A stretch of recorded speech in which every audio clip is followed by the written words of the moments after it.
हाँ, धान में अकीओची रोग का कारण क्या है? अकीओची, ओची क्या हुआ? मतलब जड़ों का सड़ना, जड़ सड़ के काली पड़ने लग जाती है भैया। धान की जड़ों के अंदर एरेनकाइमा पाया जाता है। किस प्रकार का पेरेनकाइमा? एरेनकाइमा।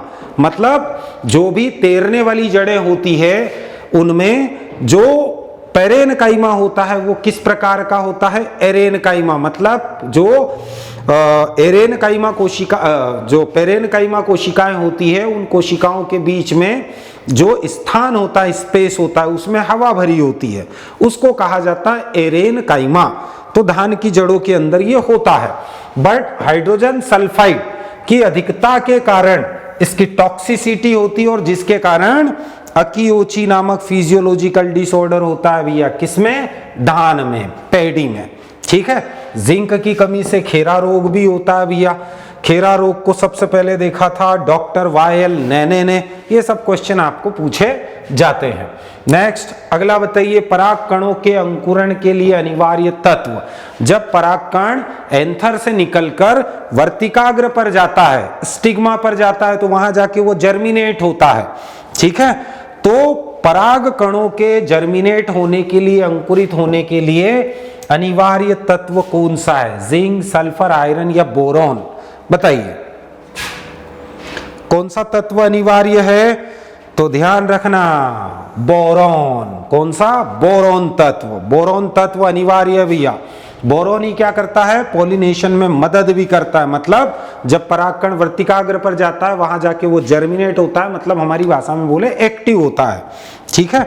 और बाकी की प्रोसेस होती है। नेक्स्ट अगला देखते हैं, सब्जियों में स्वाद बढ़ाने वाला तत्व कौन सा है भैया? जो वेजिटेबल है इनका स्वाद बढ़ाने वाला तत्व कौन सा होता है? सल्फर, कैल्शियम, बोरॉन या मोलिब्डेनम? फटाफट बताइए कौन सा तत्व होता है सब्जियों का टेस्ट बढ़ाने वाला? बिल्कुल बोरॉन। बहुत बढ़िया। ठीक है। साथ ही साथ बोरॉन जो है ये कार्बोहाइड्रेट के स्थानांतरण में भी मदद करता है। फ्लोएम के द्वारा पौधों में शर्करा का स्थानांतरण या ट्रांसलोकेशन जो होता है वो सुक्रोज के रूप में होता है और सुक्रोज के साथ ये बोरोन का बोरेट फॉर्म जुड़कर सुक्रोज बोरेट बनाते हैं और इस प्रकार वो सुक्रोज के ट्रांसफर में मदद करता है। किसके द्वारा? फ्लोएम के द्वारा। ठीक है।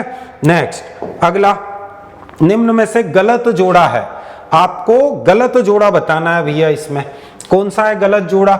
एक साइड फिजियोलॉजिकल डिसऑर्डर है, मतलब पोषक तत्वों की कमी से होने वाले रोग, और एक साइड है उसका कारण। बताइए कौन सा जोड़ा आपको गलत लग रहा है यहाँ पर? अंगूर में हैन एंड चिकन फिजियोलॉजिकल डिसऑर्डर क्या बोरोन की कमी से होता है? गन्ना में पहला झुलसा जिसको फर्स्ट ब्लाइट कहा जाता है मैग्नीज की कमी से होता है क्या? मक्का में व्हाइट बड या सफेद कली का जिंक की कमी से होता है क्या? या गन्ना में ग्रासी शूट जो होता है वो क्या सल्फर की कमी से होता है? बिल्कुल, बहुत बढ़िया, डी करेक्ट आंसर। बाकी सभी करेक्ट हैं। आपको गलत जोड़ा बताना था, ये डी वाला आपका गलत जोड़ा है। क्यों? क्योंकि गन्ना में जो ग्रासी शूट डिसीज होती है वो माइकोप्लाज्मा या फाइटोप्लाज्मा के कारण होती है। किसके कारण? माइकोप्लाज्मा या फाइटोप्लाज्मा के कारण। तो यहां पर ये वाला जो डी वाला जोड़ा है ये बिल्कुल गलत है। ठीक है। ये पैथोजन के कारण होने वाला रोग है, इसको हम फिजियोलॉजिकल डिसऑर्डर नहीं कहते। ठीक है। नेक्स्ट अगला, ऑक्सिन हार्मोन संश्लेषण के लिए आवश्यक तत्व कौन सा है? आप सभी को पता है भैया, पौधे में सबसे पहला खोजा गया जो हार्मोन है वो ऑक्सिन हार्मोन है। एफ.डब्ल्यू. वेंट ने इसको खोजा था और जो पौधों के अंदर प्राकृतिक रूप से जो ऑक्सिन पाया जाता है उसको IAA या हेटेरो ऑक्सिन कहा जाता है। क्या बोलते हैं? Hetero auxin. ठीक है, ध्यान रखना, IAA इंडोल एसिटिक एसिड या हेटेरो ऑक्सिन, ये पौधे में पाया जाने वाला प्राकृतिक ऑक्सिन हार्मोन होता है। इसके संश्लेषण के लिए आवश्यक तत्व बिल्कुल डी वाला करेक्ट है, जिंक। जिंक की उपस्थिति में ही ऑक्सिन हार्मोन का संश्लेषण होता है और इसको संश्लेषित करने के लिए यह एक इस किससे बनता है? तो ऑक्सिन हार्मोन का संश्लेषण जो होता है वो ट्रिप्टोफैन एमिनो एसिड से बनता है भैया। ठीक है, जितने भी हार्मोन्स होते हैं वो एमिनो एसिड से ही बनते हैं। तो यहाँ पर अगर हम देखें तो ट्रिप्टोफेन जो है एक एमिनो एसिड है और इसी से बनता है ऑक्सिन हार्मोन। बट किसकी उपस्थिति में? जिंक की उपस्थिति में ट्रिप्टोफेन से ऑक्सिन हार्मोन का संश्लेषण होता है। ठीक है, नेक्स्ट अगला, एपिकल डोमिनेंसी पाई जाती है ऑक्सिन के कारण, पता है ना। और ऑक्सिन सुषुप्तावस्था बढ़ाता है जबकि जिब्रेलिन सुषुप्तावस्था को तोड़ता है, डोरमेंसी को तोड़ता है। नेक्स्ट, नींबू में डाइबेक और एक्साथीमा रोग का कारण क्या है? नींबू के अंदर अलग अलग प्रकार के फिजियोलॉजिकल डिसऑर्डर हमने देखे हैं। ठीक है, इसमें से एक का ध्यान रखना, सिट्रस ग्रीनिंग का। ठीक है, सिट्रस ग्रीनिंग ये फिजियोलॉजिकल डिसऑर्डर नहीं है। सिट्रस ग्रीनिंग एक रोग है जो कि माइकोप्लाज्मा के कारण होता है नींबू में। यहां पर डाइबेक और एक्साथीमा की बात हो रही है, तो बिल्कुल करेक्ट आंसर ये होता है कॉपर की कमी से। बहुत बढ़िया। एक नींबू के अंदर जिंक की कमी से लिटिल लीफ भी होता है, पढ़ा है ना आपने, लिटिल लीफ जिंक की कमी से। हो गया करेक्ट। चलो, तो ये कॉपर की कमी हमारा करेक्ट आंसर है। नेक्स्ट अगला देखते हैं, दलहनी फसलों में नाइट्रोजन स्थिरीकरण हेतु आवश्यक तत्व। जो पल्सेस क्रॉप होती है उनमें नाइट्रोजन फिक्सेशन के लिए जो आवश्यक तत्व होता है वो कौन सा होता है? बताइए। दलहनी फसल पल्सेस क्रॉप में, हाँ बिल्कुल, molybdenum. Super duper most time पे क्वेश्चन। क्यों? क्योंकि आप सभी को पता है भैया नाइट्रोजन फिक्सेशन के लिए राइजोबियम बैक्टीरिया तो है, बट एक नाइट्रोजिनेज एंजाइम भी कार्य करता है। और ये नाइट्रोजिनेज एंजाइम क्या होता है? ये होता है मॉलिब्डेनम आयरन प्रोटीन। आया ना समझ में? ठीक है, अभी मैंने आपको बताया ना कि जितने भी एंजाइम होते हैं प्रोटीन होते हैं। ठीक है, बस प्रोटीन के साथ साथ जो है नॉन प्रोस्थेटिक ग्रुप भी इसमें हो सकता है, धातुएं हो सकती है। ठीक है, तो यहां पर ध्यान रखना, अगर ये दोनों आ जाए मोलिब्डेनम और आयरन दोनों, तो फिर दोनों आएगा। बट यहां पर आयरन तो दिया नहीं है, तो मोलिब्डेनम जो है ये नाइट्रोजिनेज एंजाइम में होता है, सीधी सी बात। तो करेक्ट आंसर क्या आ जाएगा हमारा? मोलिब्डेनम। ठीक है, जो कि मोलिब्डेट फॉर्म में पौधे द्वारा एब्जॉर्ब किया जाता है, संयुक्त आयन फॉर्म में। नेक्स्ट, पौधे में मोलिब्डेनम की कमी से लक्षण दिखाई देते हैं। किस प्रकार के लक्षण दिखाई देंगे भैया मोलिब्डेनम की अगर कमी होगी तो? मॉटलिंग, मॉटलिंग मतलब चित कबरापन, पत्तियां चित कबरी हो जाएगी। नेक्रोसिस मतलब ऊतक क्षय, डेड स्पॉट बनेंगे। Mottling and necrosis both and chlorosis, chlorosis मतलब हरिमहीनता। बताइए, मोलिब्डेनम की कमी से कौन से लक्षण दिखाई देंगे पत्तियों पर? मोलिब्डेनम की कमी से कौन से लक्षण दिखाई देंगे? बिल्कुल, बहुत बढ़िया। Mottling and necrosis both symptoms occurs on the leaf due to the deficiency of molybdenum. Molybdenum की कमी से ये दोनों के दोनों सिम्पटम आपको दिखाई देंगे।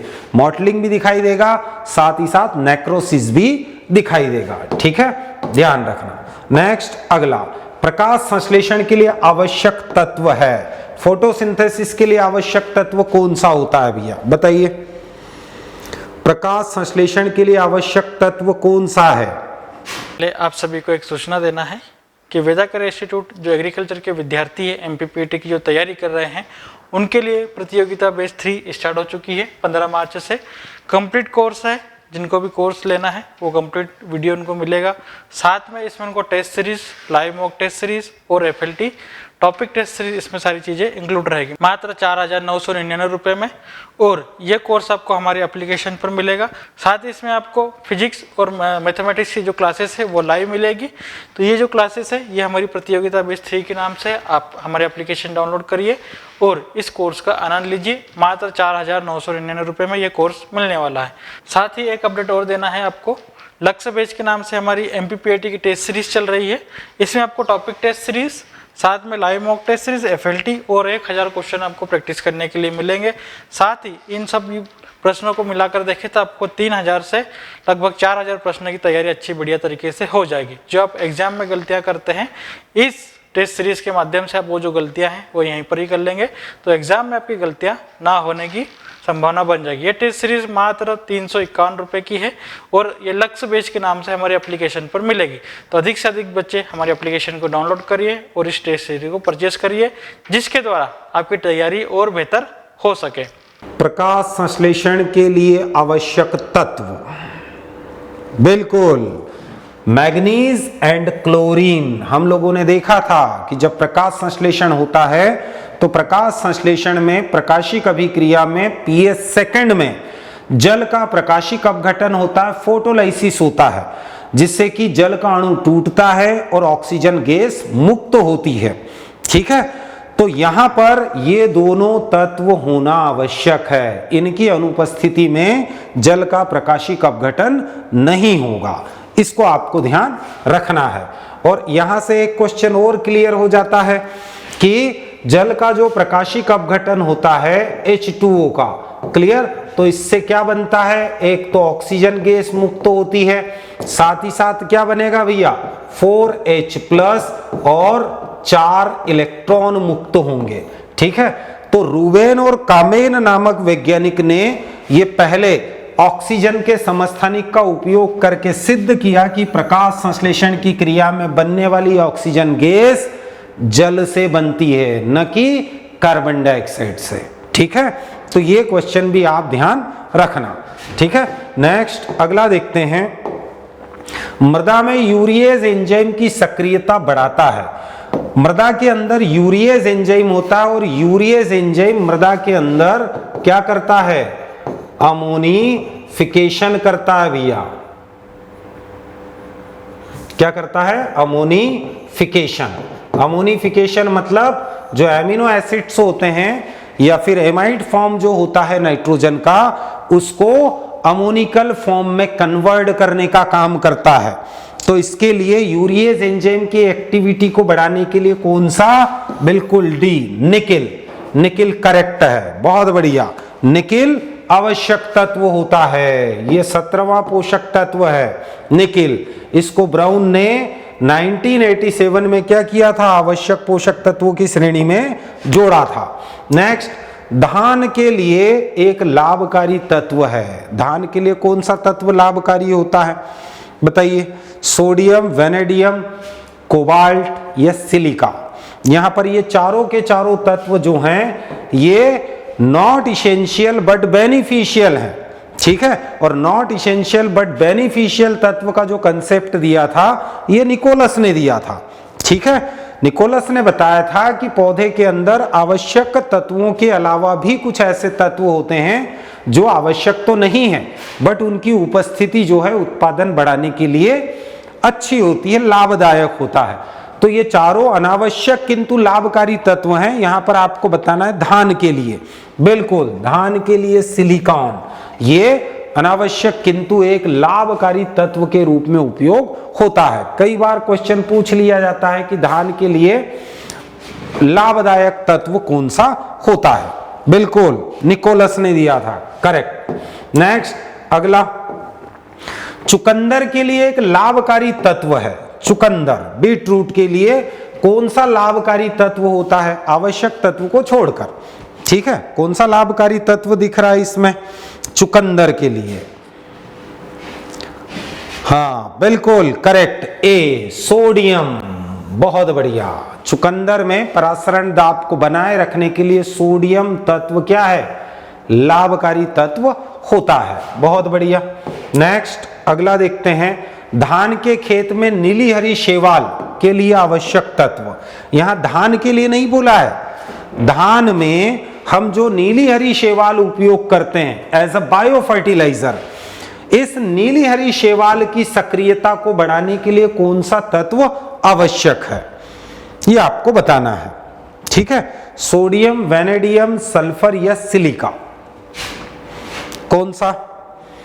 धान के खेत में हम नीली हरी शैवाल का उपयोग करते हैं, BGA, जिसको साइनोबैक्टीरिया भी कहा जाता है। ठीक है, और साथ ही साथ नीली हरी शैवाल की दो मुख्य जातियां हैं जो धान में एज अ बायो फर्टिलाइजर उपयोग की जाती है, नॉस्टॉक एंड एनाबीना। कौन कौन सी? नॉस्टॉक और एनाबीना। ये दोनों जातियां जो है धान में नीली हरी शैवाल की जातियां होती है और धान में as a bio fertiliser nitrogen fixation के लिए उपयोग की जाती है। और इसमें से जो एनाबीना होती है, ये तो ध्यान रखना भैया, ये जो एजोला फर्न होती है, एजोला की पत्तियों में एज ए सिम्बायोटिक होती है। तो यहां पर हमारा करेक्ट आंसर है वैनेडियम। बहुत बढ़िया।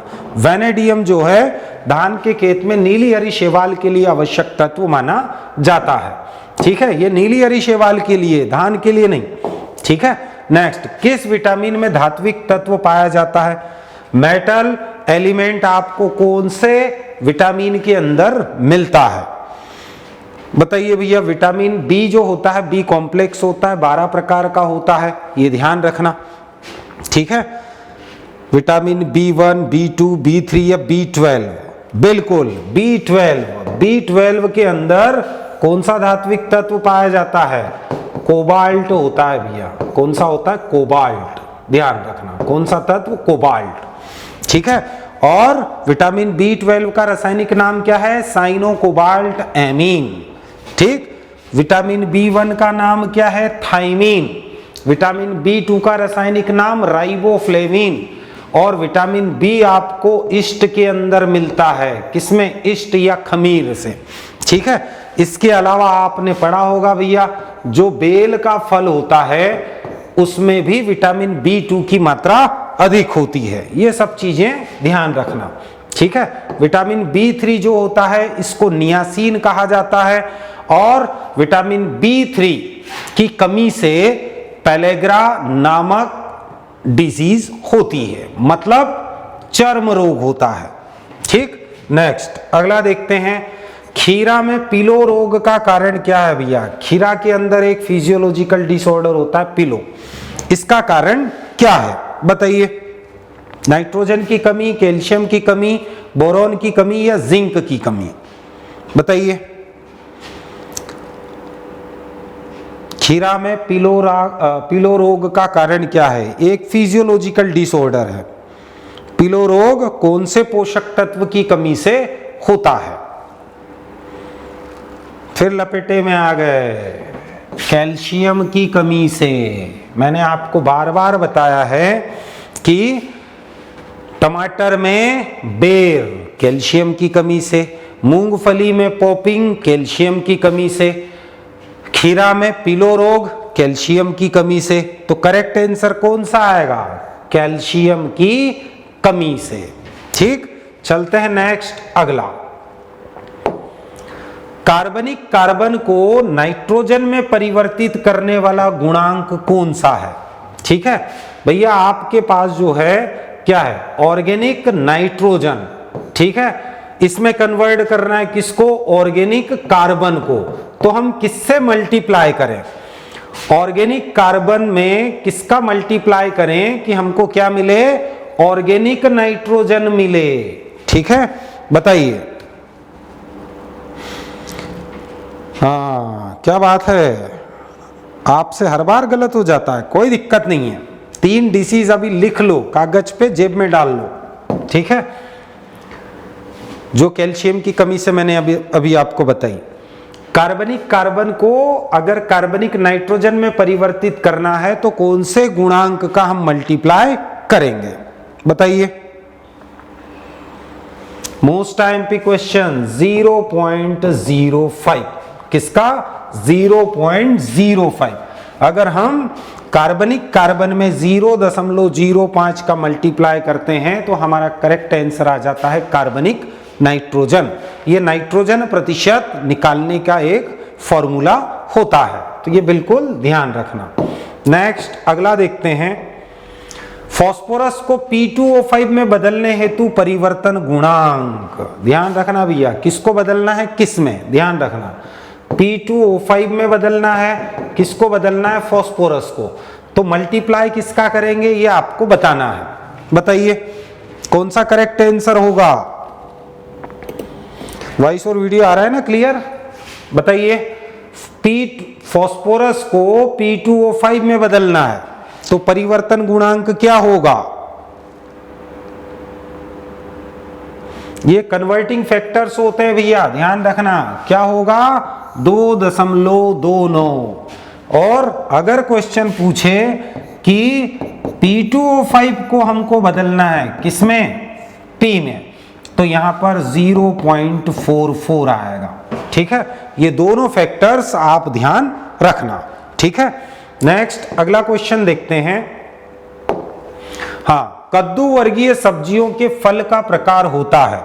जितनी भी कद्दू वर्गीय सब्जियां होती है या कुकर बिट्स होती हैं, उनमें फल का प्रकार क्या कहा जाता है? उसमें फल के प्रकार को बॉटनिकली किस नाम से जाना जाता है? हम लोगों ने देखे थे, फलों के अंदर अलग अलग प्रकार के देखे थे। ठीक है, ड्रूप है, फिर आपका पोम है, बेरी है, पीपो है, ये सब देखे थे, कैप्सूल है। ठीक है, देखे थे ना। इसमें आपको कद्दू वर्गीय जो सब्जियां होती है, इनके फल को क्या कहा जाता है? बिल्कुल, क्या कहा जाता है? पीपो। क्या बोलते हैं? पीपो। Correct answer. नेक्स्ट अगला देखते हैं। कद्दू वर्गीय सब्जियों में कड़वाहट का कारण क्या है? बताइए। कद्दू वर्गीय सब्जियां जो होती है, इनमें कड़वापन होता है, इसका कारण क्या है? ग्लूकोसिनोलेट्स, ग्लाइको एल्केलाइट्स, या कुकरबिटासिन, या सिनिग्रीन? बताइए कौन सा होता है? फिर लपेटे में आ गए भैया। ग्लूकोसिनोलेट्स तो जो होता है, ये सरसों के तेल के अंदर होता है। किसमें? सरसों के तेल में। जो पंजेंसी होती है उसका कारण तो ग्लूकोसिनोलेट्स है। ठीक है। दूसरा ग्लाइको एल्केलॉइड्स जो होता है वो बैंगन में होता है। किसमें? बैंगन। बैंगन में आपको हल्का कड़वापन लगता है, वो ग्लाइको एल्केलॉइड के कारण होता है। और कुकरबिटासिन जो होता है, ये कुकरबिटेसी कुल की सब्जियों में कड़वापन पैदा करने के लिए या कसेलापन पैदा करने के लिए उत्तरदायी होता है। कौन? कुकरबिटासिन। ठीक है, ध्यान रखना। नेक्स्ट, करेले में अलग से होता है, ध्यान रखना, मिमोडिसिन। नेक्स्ट, कद्दू वर्गीय सब्जियों में लिंग निर्धारण अनुपात निम्न द्वारा संशोधित किया जाता है। लिंग निर्धारण आपको पता होना चाहिए कि जो कद्दू वर्गीय सब्जियां होती है, इनमें मेल और फीमेल का जो रेशो होता है, ये कितना होता है? ये रेशो होता है, मेल लगभग एक पौधे पर 15 से 25 फ्लावर और रेशो 1। 15 से 25 फ्लावर मेल के हैं और फीमेल का 1। ठीक है, ध्यान रखना, ये रेशो होता है।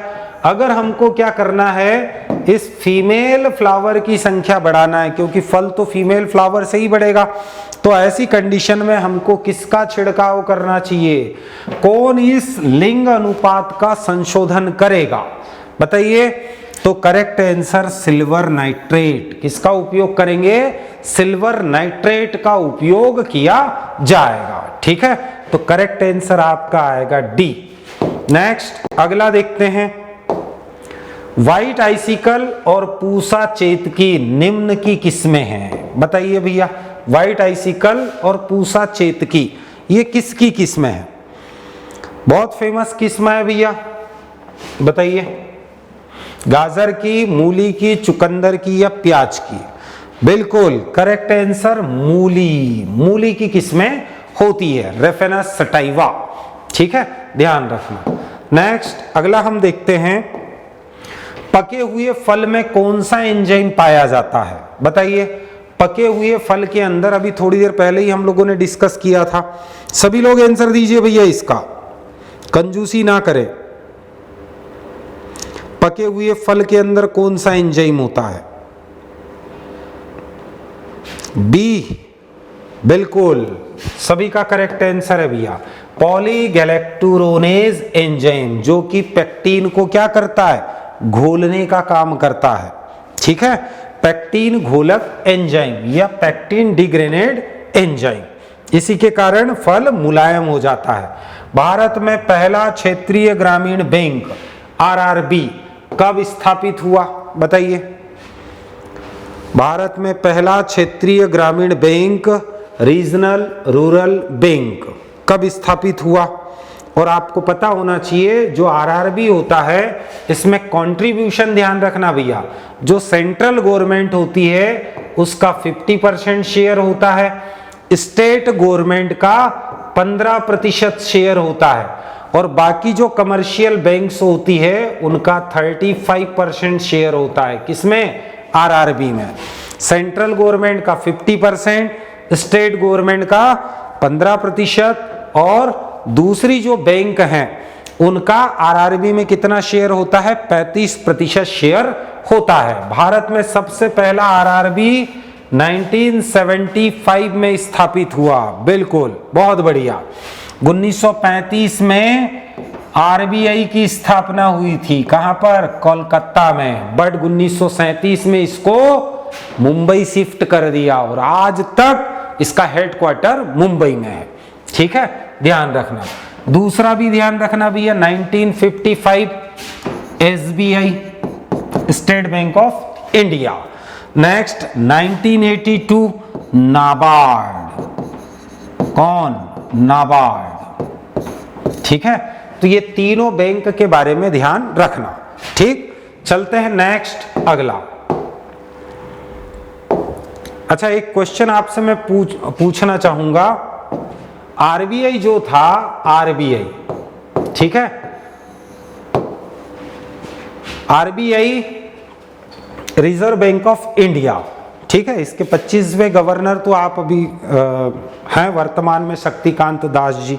ठीक है, आपको यह बताना है कि इसका नेशनलाइजेशन कब हुआ है, आरबीआई का राष्ट्रीयकरण कब हुआ था। यह क्वेश्चन आप चैट सेक्शन में जरूर बताइए, आरबीआई का राष्ट्रीयकरण कब हुआ था।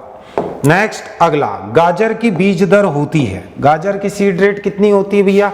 2 से 3 किलोग्राम पर हेक्टेयर, 5 से 6 किलोग्राम पर हेक्टेयर, या 9 से 11 किलोग्राम पर हेक्टेयर, या 6 से 10 किलोग्राम।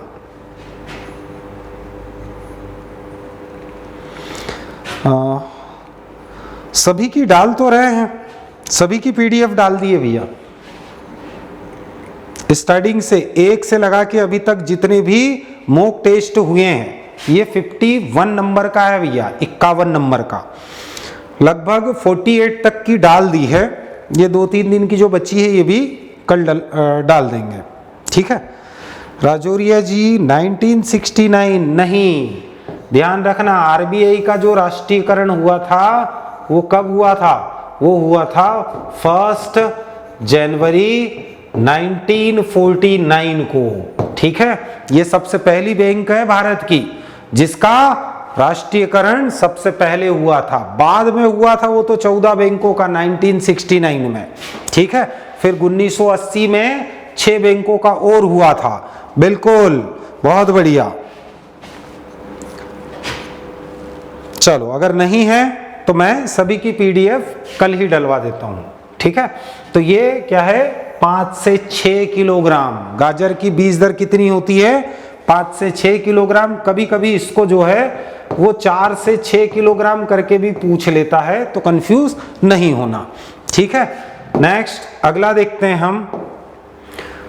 चलो, तो आज के हमारे जो क्वेश्चंस हैं वो यहीं समाप्त होते हैं। आपकी जो बची हुई पीडीएफ है कल मैं चेक करवा दूंगा कि कितनी डली है, जहां से नहीं डली है एक साथ कल ही पूरी डाल दूंगा। ठीक है, और एक बार आप क्या करो, जितने भी हमारे टेस्ट हो चुके हैं, अभी भी आप लोगों ने देखा कि भैया अभी जो एमएससी के लिए एंट्रेंस हुआ है, अगर कोई एक बार ये टेस्ट सीरीज को भी अगर देख ले तो वो बहुत सारे क्वेश्चंस बना सकता है कि नहीं? आप अपने मित्रों से पूछना जिन्होंने अभी एमएससी का एंट्रेंस दिया है। ठीक है, बहुत सारे क्वेश्चन ऐसे लाइन टू लाइन बैठे हैं। ठीक, तो जो भी बची हुई है वो पूरी की पूरी पीडीएफ में डलवा दूंगा। तो ठीक है, आज के लिए इतना ही काफ़ी है। व्यस्त रहो, मस्त रहो, आनंद में रहो, खुश रहो और अपनी पढ़ाई को 4 गुना ज़्यादा बढ़ा दो अब। क्यों? क्योंकि एग्ज़ाम नज़दीक आ गई है।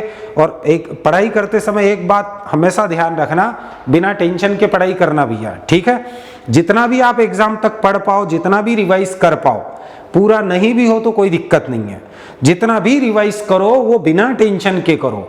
ठीक है, जितने सब्जेक्ट आप रिवाइज कर पाओगे, अच्छे से कर पाओगे कब, जब आप मस्तिष्क पर लोड नहीं लोगे। ठीक है, तो बिंदास तरीके से पढ़ाई करो, बार बार पढ़ते रहो, आखिरी समय तक पढ़ते रहो। बस एग्जाम के एक दिन पहले बढ़िया से नींद लेना, उस दिन बिल्कुल नहीं पढ़ना। ठीक, चलो तो मिलेंगे नेक्स्ट वीडियो में, तब तक के लिए जय हिंद और शुभ रात्रि।